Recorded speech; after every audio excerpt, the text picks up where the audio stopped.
بسم الله الرحمن الرحيم. الحمد لله رب العالمين والعاقبة للمتقين والصلاة والسلام على سيد الأنبياء والمرسلين وعلى آله وأصحابه أجمعين. أما بعد فأعوذ بالله من الشيطان الرجيم. بسم الله الرحمن الرحيم.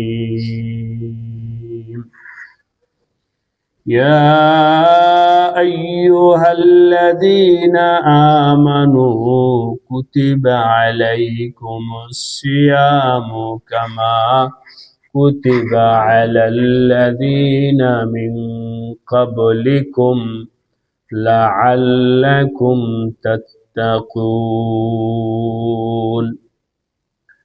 آمنت بالله صدق الله مولانا العظيم.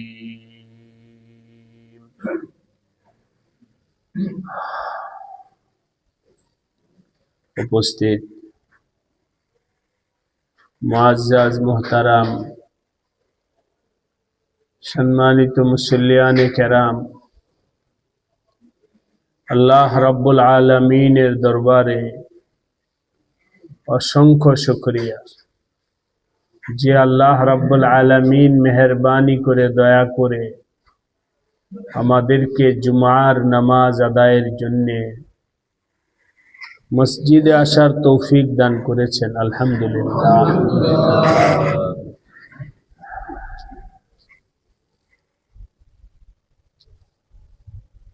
আমি এখন আপনাদের সামনে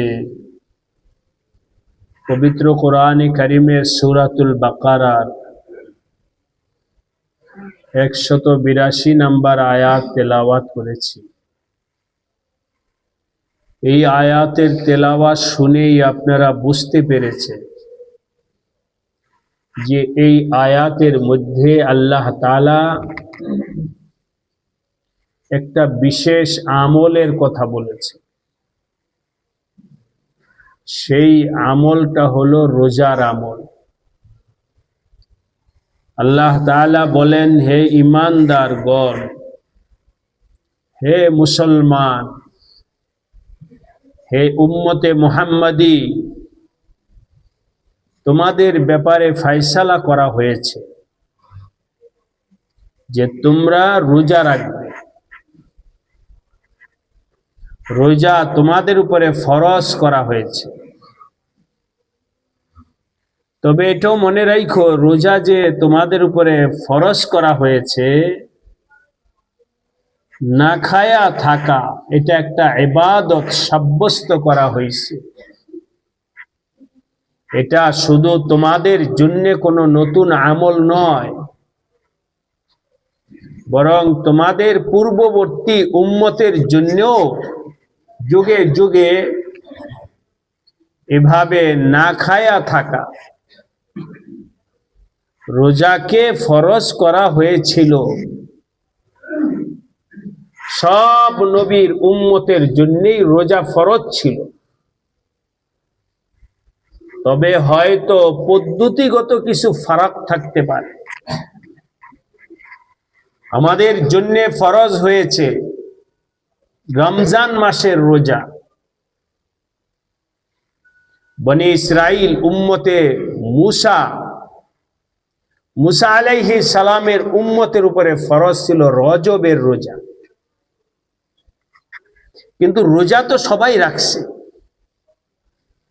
অতএব তোমরা যুগে যুগে যে আমল চলে আসছে, আমলটাকে কঠিন মনে কইরো না,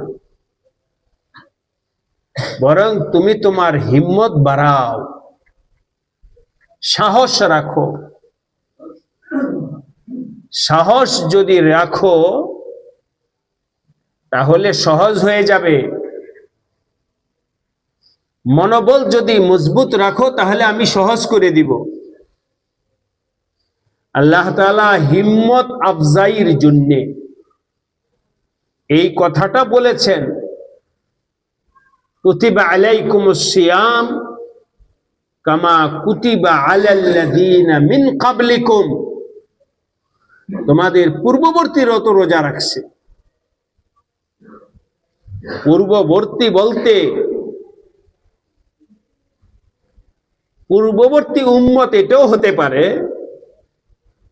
আবার আমরা যদি আবার কাছে নিয়ে আসি তাহলে এভাবে বলি তোমাদের বাপদাদাও রোজা রাখছে। তোমার পূর্বে তোমার বাবা ছিল, বাবাও রোজা রাখছে। যদি ইমানদার হয়ে থাকে খবর নিয়ে দেখো। তোমার দাদা যদি আমলি মানুষ হয়ে থাকে, তোমার দাদাও রোজা রাখছে। তোমার পর দাদা যদি মুসলমান হয়ে থাকে, খবর নিয়ে দেখো তারাও রোজা রাখছে। রোজা তো এটা মুসলমানদের ঐতিহ্য, মুসলমানদের বৈশিষ্ট্য। রোজা মুসলমানের জিন্দেগি পবিত্র করার মাধ্যম। 11 মাস অনেক সমস্যা তোমার হয়েছে, নিজের ভেতরে একটা অন্ধকার ভাব দিলের মধ্যে পয়দা হয়েছে। রোজা রাইখা ঘষা মাজা করো, নিজের কলবটাকে, নিজের জীবনটাকে পরিচ্ছন্ন বানানোর জন্য চেষ্টা করো। নবী আলাইহিস সালাম পবিত্র রমজান মাসের শুরু হওয়ার 1-2 দিন আগে একটা খুতবা দিতে, বয়ান করতে। নবীজির এই বয়ানটা, কথার কথা বলছি, আজকে আমি এখন আপনাদেরকে যা বলতেছি এগুলো আপনাদের উদ্দেশ্যে বলা হচ্ছে, কিন্তু নবী আলাইহিস সালাম যা বলেছেন এটা শুধু ওই জামানার সাহাবীদের জন্যই বলেন নাই, বরং কিয়ামত পর্যন্ত আনে ওয়ালা যত মানুষ মুসলমান আছে সবার জন্য নবীজির এই বয়ান প্রযোজ্য। প্রত্যেক রমজানের শুরুতে মুসলমান যেগুলো পড়ে নবীজির বয়ানটা একটু আবার পড়ে, একটু পড়ে নেই, নতুন করে আমি একটু ইয়াদ দেহানি করে নেই, নবীজির কথা থেকে নতুন করে একটু তাকাত নেই, নবীজির কথা থেকে নতুন করে পড়ে একটু নূর নেই, আলো গ্রহণ করি। আমার নবীজির কথার মধ্যে নূর আছে, নবীজির কথার মধ্যে হিম্মত আফজাই আছে, নবীজির কথার মধ্যে রুহানিয়ত এবং শক্তি আছে। একটু পড়ো। তাই গত সপ্তাহে বলেছিলাম সবাই রমজানের ফাজাইল সম্পর্কে হাদিসগুলো পড়েন, ঘরের মধ্যে তালিম শুরু করেন। লম্বা হাদিসের একটা অংশ আজকে বল।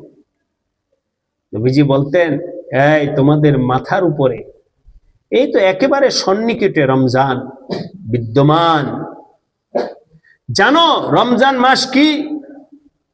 শাহরুন আজিমুন, অনেক মহৎ একটি মাস। শাহরুস সবরি, সবর শিখার মাস। সবর শিখো, সবর সবর। আমরা তো স্বাভাবিকভাবে আরবি পড়ালেখা নাই, তো এটা যদি বাংলা অভিধান খোলে তাহলে এতটুকুই পাবো, হয়তো সবর মানে ধৈর্য। তখন আমরা বলি যে রমজান মাস হলো ধৈর্যের মাস। বাংলা ভাষায় ধৈর্য শব্দটা ছোট্ট একটু জায়গাকে বুঝায়। মারামারি করছে, আচ্ছা ধৈর্য ধরো, বিপদ আছে ধৈর্য ধরো। কিন্তু আরবিতে সবর শুধু এই বাংলা ভাষার ধৈর্যের জন্যই ব্যবহার হয় না। সবর শব্দের ব্যবহারটা অনেক ব্যাপক। ভাষাবিদ যারা তারা লিখছেন, অভিধানের মধ্যে আছে সবর অনেকগুলো অর্থে ব্যবহার হয়। তার মধ্যে আসসাবরু আলা তাআতি অর্থ হলো নিরবিচ্ছিন্নভাবে ইবাদত করা। সবর করো মানে আল্লাহর ইবাদতকে আজ করলাম কাল করলাম না, না না, নিয়মিত ধারাবাহিকভাবে আল্লাহর ইবাদত, আল্লাহর অনুসরণ এর মধ্যে থাকো, ছাইরো না। এই হলো সাবরু আলা তাআতি। দ্বিতীয় হলো আসসাবরু আনিল মাসিয়াতি, গুনাহ থেকে বিরত থাকবে। সবর মানে কি? গুনাহ থেকে বিরত। 3 নাম্বার হলো আসসাবরু আলা বালাই, বিপদে ধৈর্য ধারণ। এটাই আমরা বুঝি শুধু যে বিপদে ধৈর্য। এই হলো সবরের 3টা অর্থের একটা অংশ হলো ধৈর্য ধারণ করা।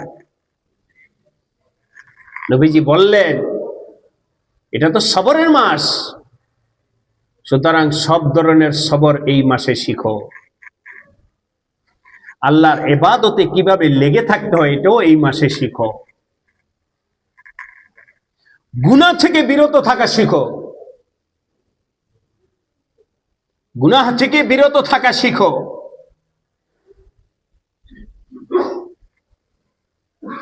কিছু গুনাহ তো এমন আছে যেগুলো করলে রোজা নষ্টই হয়ে যায়, হয় না, রোজা আর হয় না। কিছু গুনাহ আছে যেগুলো করলে রোজা নষ্ট হয় না ঠিক, কিন্তু রোজার যেই সওয়াব, পরিপূর্ণ সওয়াবটা নষ্ট হয়ে যায়। তাই হাদিসে আসছে, নবীজি বলেন কিছু লোক আছে যারা দিনভর রোজা রাখে, রাতভর ইবাদত করে। দিনভর রোজা রাখে আর রাতভর তাহাজ্জুদ, কিয়ামুল লাইল, তারাবির নামাজ পড়ে। নবীজি বলেন ওরা যে রোজা রাখলো, এই রোজা রেখে শুধু পেটকে, উদরকে কষ্টই দিছে, আর কিছু হাসিল করতে পারেনি। কেন? রোজাটা যেভাবে রাখা ছিল ওইভাবে রাখে নাই, শুধু না খায় ছিল, সেহরি খাইছে, ইফতারি করছে, আর বাকি রোজা ছাড়া অন্য যে সমস্ত অন্য সময় অন্য যে সমস্ত অন্যায় কাজ করতো সবই করছে। টেলিভিশন দেখা, গীবত করা, শিকায়ত করা, জিন্দিগির অন্য সময় দিন রাত যেমন ছিল, এই রমজান মাসও দিন রাত এমনই ছিল, কোনো ফারাক নাই। শুধু ফারাক এটা যে খায় নাই, জিন্দিগির মোড় ঘুরে নাই। নবীজি বলেন ও শুধু পেটকে কষ্টই দিল, আর এর দ্বারা সওয়াব যেটা আছে ওই সওয়াব পরিপূর্ণ পাবে। রোজার সওয়াব কি? নবীজি বলেন মান সামা রমজান ঈমানান ওয়া ইহতিসাবান গুফিরা লাহু মা তাকাদ্দামা মিন যামবি। যে ব্যক্তি রমজান মাসে রোজা রাখলো ইখলাসের সাথে, সওয়াবের আশায়, ঈমানের সাথে, আল্লাহ পাক তার জীবনের সব গুনাহকে মাফ করে। সুবহানাল্লাহ। এই জন্য আমার ভাইরা, আমরা এখন থেকে একটু যোগ বিয়োগ শুরু করে দিই। বিশেষ করে 2টা গুনাহের কথা বলছি। এক হলো মুখের গুনাহ আর এক হলো চোখের গুনাহ। ব্যাপক হয়ে গেছে। কেমন ব্যাপক হয়েছে? মুসলমান থেকে এখন যদি আমরা সতর্ক না হই, ওলামায়ে কেরাম যদি ব্যাপকভাবে বলা শুরু না করেন, আর ওলামাদের কথা মাইনা যদি আমরা না চলি, তাহলে এটা যে গুনাহ, এটা মানুষের স্মৃতি থেকে ভাইসা দেব। চোখের গুনাহ, বেগানা নারীর সাথে দেখে একসাথে বসে কথা বলতেছে, কোনো ব্যাপার? হাসি মজাক করতে, সামনাসামনি চেয়ারে বসে আছে, এ কোনো ব্যাপারই না। বরং কি উদারতা। আবার নাম দিছে এটার কি? উদারতা। কেউ যদি কোনো পর নারীর সামনে সামনাসামনি মুখামুখি কথা না বলে তাহলে কট্টরপন্থী। কোন দিকে যাচ্ছে মানুষের মগজ মাথা। উদারতা অর্থ মাসিয়ত নয়, আল্লাহর নাফরমানি নয়। হাদিসে আসছে, নবীজি বলেন, মান নাযারা ইলা মাহাসিনি ইমরাতিন সুব্বাত ফি আইনিহা লানাকু ইয়াউমাল কিয়ামাতি। কেউ যদি পর নারীর দিকে তাকায়, পর নারী বলতে যে আমার মা না, যে আমার স্ত্রী না, যে আমার মেয়ে না,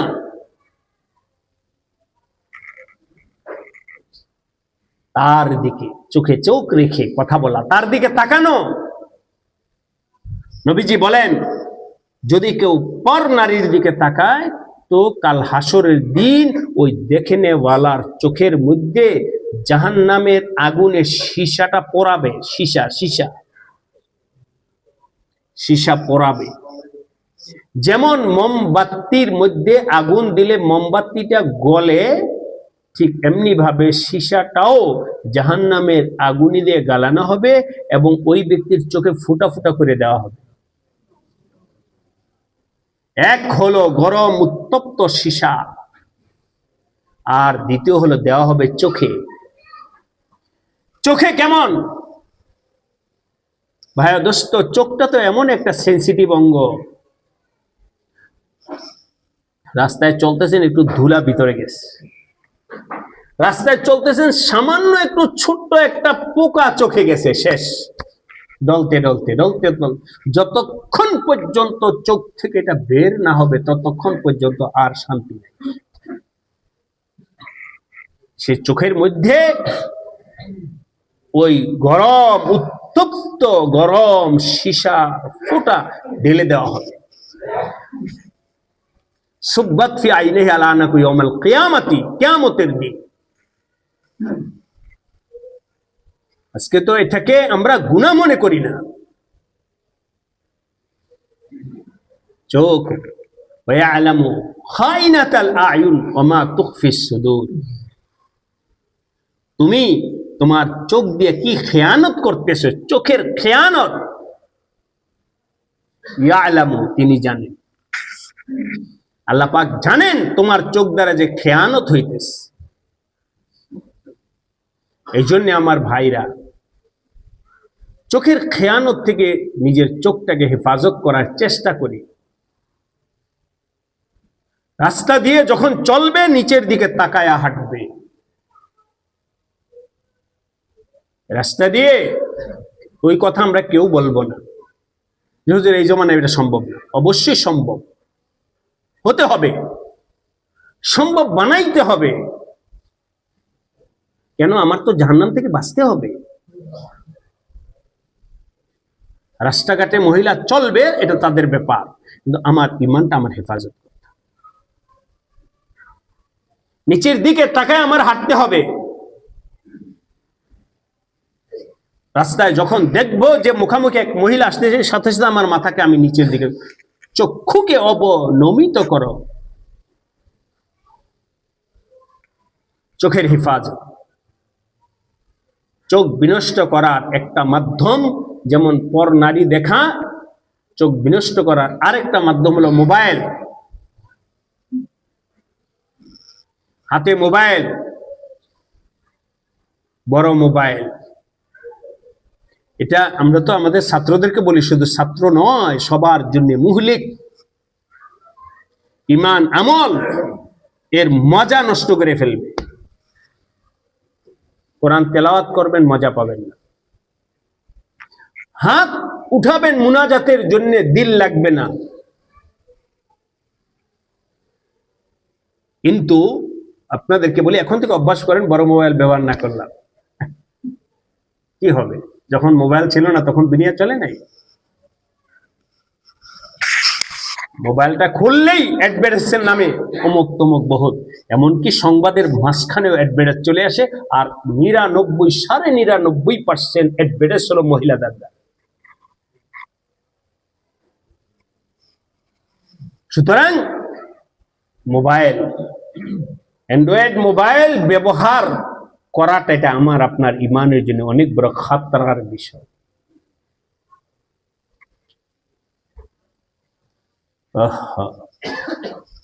নিজের চোখের হেফাজত শিখি। দ্বিতীয় নাম্বার হলো মুখ, মুখের হেফাজত, জবানের হেফাজত।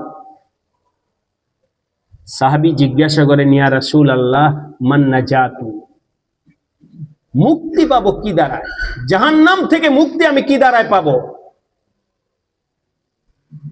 নবীজি বললেন, আমলিক আলাইকা লিসানাকা, তুমি তোমার জবানের কন্ট্রোল শিখো, জবানটাকে কন্ট্রোল করো, মুখকে কন্ট্রোল করো। আমাদের বুজুর্গানে দিনের মধ্যে হাকিমুল উম্মত হযরত আশরাফ আলী থানভী রাহমাতুল্লাহ আলাইহি বলতেন যে আজকাল অনেক মানুষ আছে একটা কথা বইলা পরে জিব্বাকে বলে, এই কথাটা কেন বললাম, ভাই মাফ করে দিয়ে, মাইন্ড করেন না। हजरत बोलें, लोग ऐसे बात क्यों करते हैं जिससे खुद शर्मिंदा होना होता है। চিন্তা ফিকির করে কথা বলো নাই কেন? নিজের কথায় নিজেই ধরা পড়েছো, নিজের কথায় নিজেই এখন লজ্জিত, আগেই বলতা, ফিকির করে বলতা। মুখ তো এমন জিনিস বহুত কঠিন। জবান একটা অঙ্গ, কিন্তু এটা কতটুকু মুহলিক মিথ্যা কথা জবান দ্বারাই হয়। গীবত, অন্যের সমালোচনা জবান দ্বারাই হয়। গান গাওয়া জবান দ্বারাই হয়। হারাম খানা জবান দ্বারাই হয়। ঝগড়া ঝাঁটি করা জবান দ্বারাই হয় বেশি। আল্লাহ, মানুষকে কষ্ট দেওয়া জবান দ্বারাই। এই জন্য নবী আলাইহিস সালাম বলেন, আল মুসলিম, ওই ব্যক্তি কামেল মুসলমান যে মান সালিমাল মুসলিমুনা মিন লিসানিহি, যে মুসলমানের মুখ দ্বারায় অন্য কেউ কষ্ট পায় না, তার কথার দ্বারায়, তার মুখের ভাষা দ্বারায় কেউ কষ্ট পায় না, এ হলো প্রকৃত মুসলমান। আজকে তো আমাদের জবানের উপরে কোনো নাই, পর্দা নাই, যা ইচ্ছা তাই বলতে পারে, যা ইচ্ছা তাই বলি। এই জন্য ভাইরা আমার, আমাদের বুজুর্গানে দিন আল্লাহ ওয়ালারা যারা আল্লাহর প্রিয় বান্দা ছিলেন, ওনারা চেষ্টা করতেন কথা কম বলতে।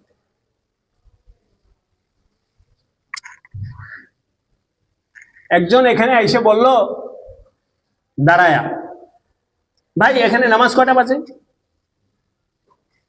কোন নির্দিষ্ট ব্যক্তিগত জিজ্ঞাসা করে নাই।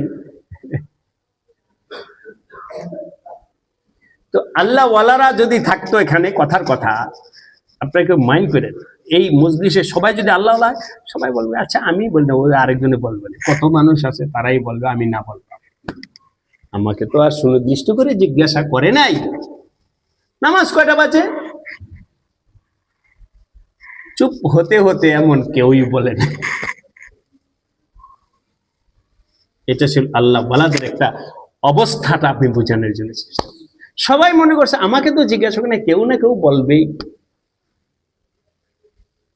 এর বিপরীত এখন ট্রাই করে দেখেন, এখন হয়তো বলছে এখন কেউ বলবে না, এখানে এসে একজন ট্রাই করে, ভাই নামাজ কটা, মোটামুটি ভাবে 7-8 জন বলবে।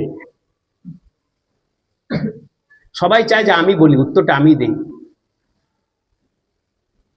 সাহাবায়ে কেরাম আল্লাহ ওয়ালারা চুপ থাকাকে পছন্দ করে।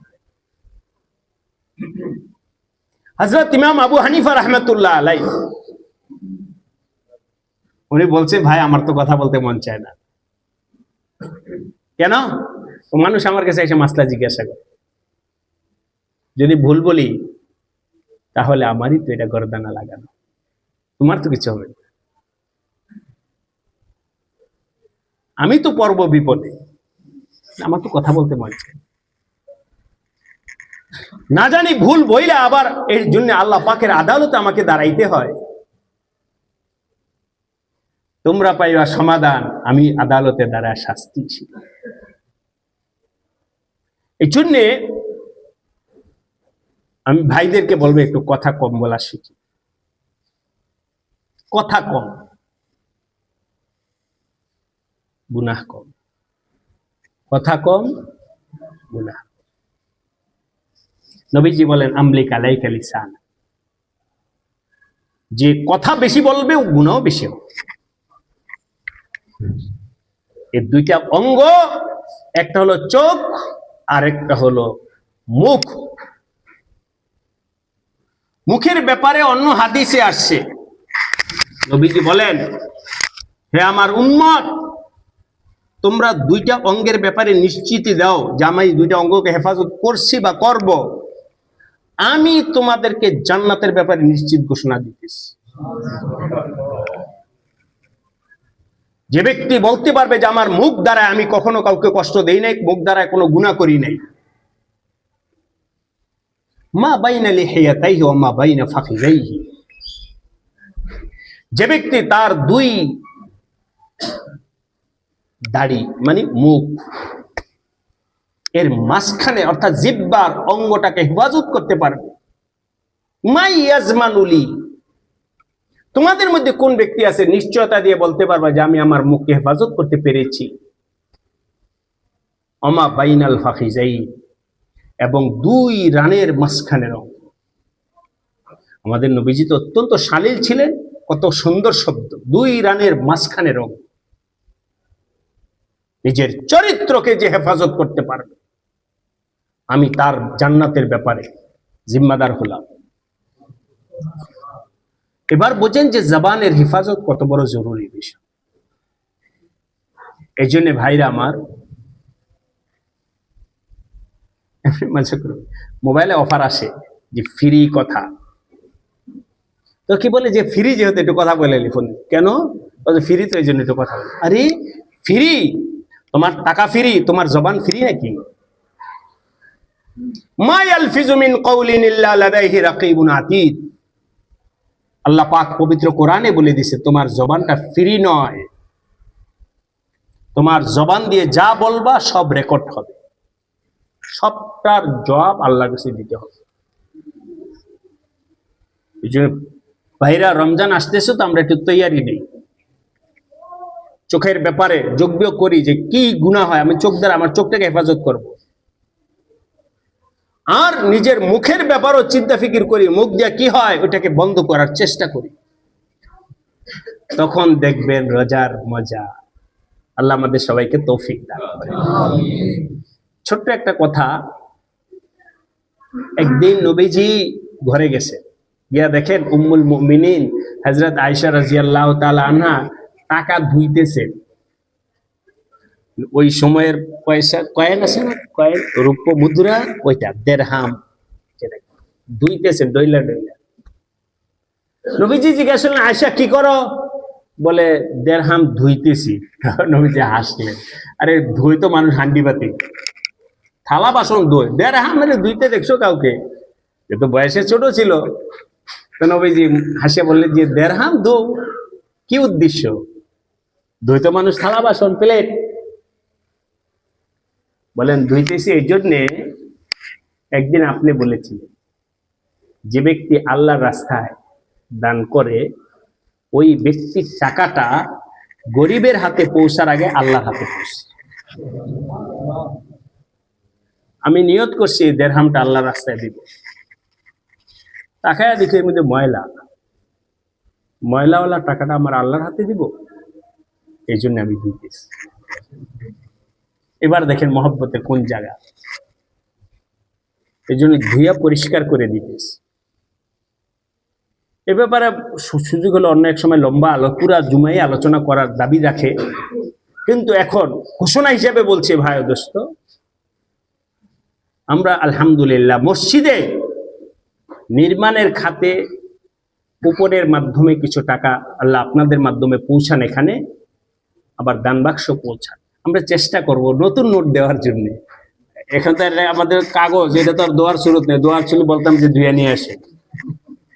হযরত উম্মুল মুমিনিন আমাদের আম্মা জান যেমন ধুইছে বলতাম ধুয়ে নিয়ে আসেন, কারণ ওনাদের তো ওই সময় ছিল, কয়েন ছিল। আমাদের তো কয়েন, আমাদের তো কাগজ, ধুইলে যাবো নষ্ট হইয়া। এই জন্য ওইটার বদল হিসেবে বললাম নতুন টাকা নিয়ে আসে, মহব্বতের জায়গা থেকে, যে আমি এই টাকাটা আমার আল্লাহর ঘরে দিব। আমিও আমার ব্যক্তিগত জায়গা থেকে বলছি, যদি কখনো মন চায় তো দেখি আমার কাছে যে কয়েকটা নোট আছে এর মধ্যে কোনটা টাসটাসা বেশি, সুন্দর বেশি, নতুন বেশি, ওইটা দেবো আল্লাহ, এটা ভালো হবে। কেন বললাম, আমি শুনলাম যে কিছু টাকা আমাদের এখানে চলে আসে ওই দান বাক্সে অথবা ওই ইসের কুপন, যে টাকাটা সচরাচর চলে না। ব্যাংকে গেলেও ব্যাংক বলা এই টাকা কোথায় থেকে আছে, এখন তো রসিদ কাটা হয়ে গেছে, টাকাটা যদি না নেয় তাহলে ওই সময় যে জিম্মাদার তার উপরে আসে না এই টাকাটা। সুতরাং এটা নয়, মহব্বতের সাথে দিব, এটা অনুরোধ জানাইলাম। মহব্বতের সাথে আল্লাহর ঘরে দিব, মহব্বতের সাথে দিব। টাকা পাল্টায় আনবো, যে আমি এই টাকাটা মসজিদে দিব, এই পাল্টায় দাও তো, নতুন টাকা দাও। শুধু এখানকার জন্য না, সব সময় এটাই ইসলামের মেজাজ। লান তানালুল বিররা হাত্তা তুনফিকু মিম্মা তুহিব্বুন, ভালো জিনিসটা আল্লাহর রাস্তায় দাও। আল্লাহ আমাদের সবাইকে তৌফিক দান করেন। যারা সুন্নত পড়েনি তারা 4 রাকাত সুন্নত পড়েন।